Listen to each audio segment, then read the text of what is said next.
মর্যাদা বাবা, নবীর চুলের কত দাম, আমাদের চুলের কত মূল্য নাই, কিন্তু নবীর চুলের কত মূল্য রে বাবা। আবু বকর সিদ্দিক রাদিয়াল্লাহু তাআলা আনহু আমার নবীজির দুইটা চুল মুবারক যখন গোলের মধ্যে রাখলো, ইনলিমিন টাইমে আবু বকর সিদ্দিক দেখতেছেন গোলের মধ্যে কোনো মানুষ নাই, কিন্তু গোলের মধ্যে কোরআন তেলাওয়াতের আওয়াজ শোনা যায়। বলতে ভাই রে এটা কি হইল, কি হইল, ঘরে তো কোনো মানুষ নাই, কিন্তু কোরআন তেলাওয়াত কে করতেছে? এই কোরআন তেলাওয়াতের আওয়াজ কেমনে শুনলাম, কিন্তু আমার কাছে কোনো মানুষ নাই, ডাইনে কোনো মানুষ নাই, বামে কোনো মানুষ নাই, এই কোরআন তেলাওয়াত কে করতেছে? এবার চিন্তা কইরে ডাইরেক্ট আমার নবীর কাছে চলে গেল।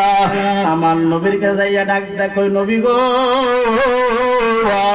ও মায়ার নবী, দয়ার নবী যে আমার ঘরের মধ্যে কোনো মানুষ নাই, কিন্তু কোরআন তেলাওয়াতের আওয়াজ শোনা যায়, এটা কি দেখলাম গো নবী?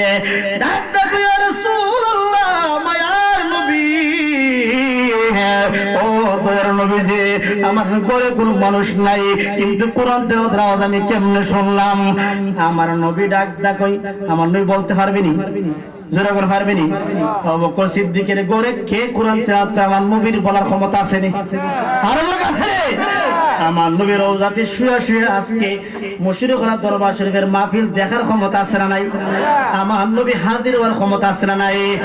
জিনার উরুস মুবারক আহসানুল্লাহ রাহমাতুল্লাহি আলাইহি উনি আমাদের মাহফিলে হাজির হওয়ার ক্ষমতা আছে না নাই?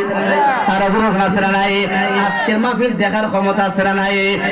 নবীর কথা বাদ দিলাম, সাহাবায়ে কেরামের কথা বাদ দিলাম, নবী আহলে বাইতের কথা বাদ দিলাম, আল্লাহর ওলি যারা দুনিয়ার সব কিছু দেখার ক্ষমতা আছে নি? আছে রে, আমি মুখে বলবো না, আপনাকে বলতে হবে না, কোরআন থেকে দলিল দিব।